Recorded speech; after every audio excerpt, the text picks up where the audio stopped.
Hello everyone, welcome to another video. Today we'll talk about crosswind landings in the A320. For this we're going to use both the Microsoft Flight Sim Simulator and X-Plane 12.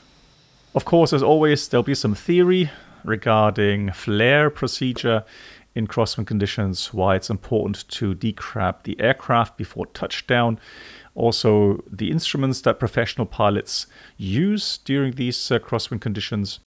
And of course, I'm going to give you some practical tips on flaring the aircraft, decrabbing the aircraft, and making sure the aircraft doesn't drift off the center line. So at the end of this video, you should have a very good basic knowledge on how to deal with crosswind landings. I've been flying airliners professionally for almost 30 years now. I've flown the 737 Classics, the 747-400, and over the last 10 years, the A320 series. Now, it doesn't matter which aircraft type you fly, crosswind landings, especially those that have more than 25 knots of crosswind component, need to be well planned. You need to have a good mental plan on how you're going to handle that crosswind. The A320 series, with its fly-by-wire system, will of course behave differently when you compare it to conventional aircraft. You have to understand that you cannot simply cross-control the aircraft like you would do that in a conventional aircraft. The Airbus just reacts differently in those situations. And so there's a certain technique that I'll be showing you on how to deal with crosswind in the A320 series. While I do give you some professional insights, of course, my video is only intended for flight simulation use and of course not intended for real-world professional instruction. Okay, so let's start now by looking first of all at some specifics of the flight control computer behavior in normal law. In normal law, there is no direct linkage between the stick inputs and the flight control surfaces.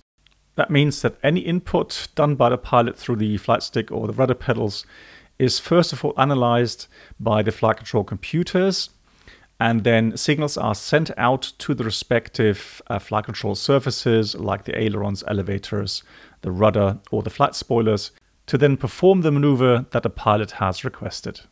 And in normal law, the flight control computers make sure that the maneuvers are kept within the normal flight envelope of the aircraft, and so no limits regarding maneuver loads or airspeeds, etc. are exceeded.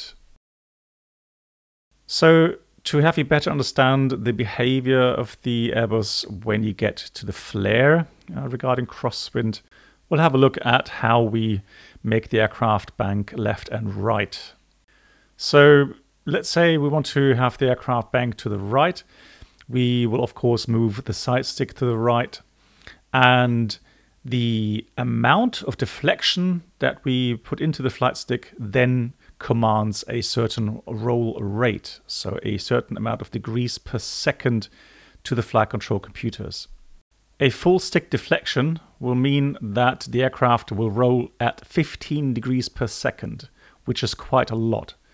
And there, it doesn't matter what airspeed you are going at, the flight control computers will analyze that and then move the ailerons and the spoilers in order to meet the commanded roll rate. This behavior also applies in the flare mode, and so that's the mode where the flight control computers will simulate a 2-degree nose down pitch moment over a period of 8 seconds, so that the pilot has to physically pull back on the stick continuously to kind of simulate a conventional flare behavior. So if you have a certain stick input, so let's say a third of the full travel, the aircraft will roll at a certain degree per second rate, and it will continue to roll until you put the stick back to neutral.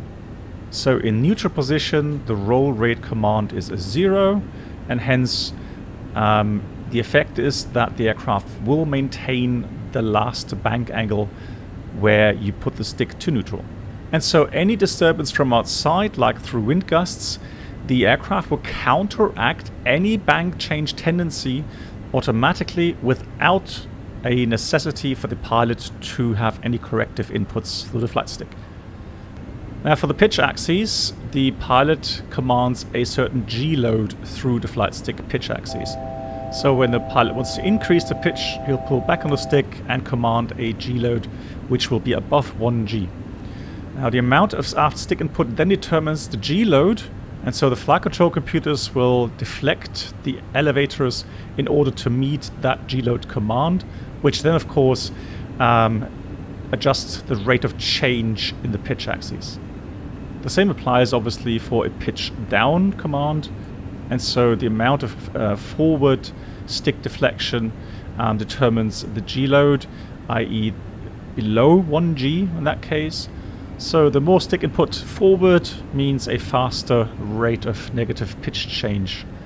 So once you've acquired a new pitch attitude, if you let go of the stick, i.e. put the stick back to neutral, the aircraft will go back to its 1G flight path, which of course applies to wings level. And so the pitch that the aircraft has achieved by the time you put the stick back to neutral will then be automatically maintained. But just to make sure you understand, it's not the exact pitch angle that is maintained. It is simply the flight augmentation, which maintains a 1G flight path, which then in turn means that the pitch remains the same. Cool. So with that knowledge, we can now have a look at the procedure on how to land the A320 series in crosswind conditions.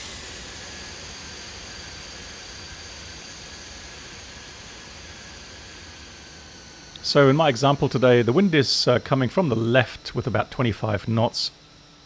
And so let's have a look at the top-down view. Here you can see the wind component from the left. So in order to maintain a track on the center line of the runway, the nose of the aircraft will have to point somewhat to the left. So the difference between the longitudinal axis of the aircraft and the actual track of the aircraft with regards to the ground is called the drift angle. On the nav display of the A320, you can see this picture, and the top left corner, the wind component from the left as mentioned. And then right on top at the 12 o'clock position, you have a yellow marker which denotes the aircraft heading. Since it's a top-down view and the wind is coming from the left, you can imagine that the track of the aircraft will be somewhat to the right. In order to determine where the aircraft is actually tracking to, you have a little green diamond pointer. Cool thing is, since the aircraft is actually on the inbound track and the drift pointer is right on the center line, the aircraft obviously is then nicely drifting with the wind on that final track towards the runway. On the primary flight display, you have similar indications. However, here you're looking along the track horizontally. Right in the center on the heading scale, you'll see the heading indicator. And since the wind is coming from the left, you can see our green track diamond pointer to the right of the center. And of course, the difference between the heading of the aircraft and the drift pointer is the drift angle. It's with the help of these indications that pilots are really well able to maintain a good final track, even in strong crosswind conditions. You'll be able to do better crosswind landings by establishing a nice, stable, on-path final track. That not only laterally, but of course also vertically. 100. So use these indications to make sure that reaching 100 feet, you are right on center line and on path with the glide slope. We do not flare just yet. We continue down. And now at 50 feet radial altimeter, something internally happens, and that is where the flare mode becomes active. I've already talked about it earlier on. So what happens here at 50 feet is that the trimmable horizontal stabilizer is frozen in its current position, and the system memorizes the current pitch attitude. Then at 30 feet, something else happens. 40, 30. Now, from that memorized pitch attitude, the aircraft system reduces the pitch attitude by 2 degrees nose down over a period of 8 seconds. And so consequently, to flare the aircraft, a gentle nose up action through the flight stick by the pilot is required. And that simulates the normal conventional aircraft behavior. And of course, most pilots have started out their training in these aircraft. And so it's a good thing actually that Airbus has implemented this. Somewhere below 30 feet, depending on pilot preference, the aircraft will be decrabbed. And that means that the nose of the aircraft, so the aircraft heading, is then aligned as much as possible with the runway track. Airbus states that on a dry runway, the drift angle should be a maximum of 5 degrees. So the difference between the aircraft heading and the runway track on touchdown should be no more than 5 degrees. And that is in order to reduce the load on the landing gear, so the sideward forces on the landing gear, especially on dry runways. Of course, in very strong crosswind conditions, if you only decrab the aircraft without actually going a little bit wing low onto the windward side, the aircraft may start drifting off the center line.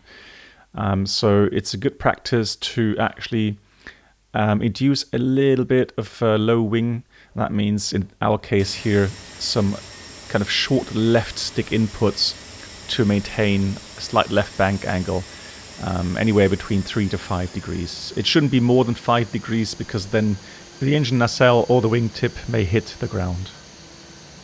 Also remember that you cannot leave the stick deflected in a certain position because the aircraft will continue to roll, like I mentioned at the beginning of the video. So small stick inputs followed by stick being put back into the neutral position and see how the aircraft reacts. Another thing I want to mention with the decrab of the aircraft is that it should be done in the flare phase. It should be done in a smooth manner, so don't kick the rudder, and hence get a good feel for how the aircraft is reacting to your rudder inputs. As you can see here in the replay, if you decrab the aircraft, have a little bit of a bank input into the wind, you're going to touch down with one main gear first, and the other will follow a split second later. And then only once both main wheels are on the ground or sensed to be on the ground, the spoilers will then activate. Another very important point to make is don't try to grease a landing in crosswind conditions. Reason for this is that you run into the risk of actually floating too long, getting into side drift, and that normally leads to a go around. Another risk is that the aircraft's wheels will not spin up properly and delay the spoiler activation, as you just saw here in the video. So ideally you will decrab the aircraft, have little wing low, touch down quickly so that both main gears touch the ground and have the spoilers activate, and that way you have a lot more control over the aircraft. We've reached the end of the video. Thank you so much for watching. As always, take care everyone, and I'll see you in the next one. And of course, I wish you always happy landings.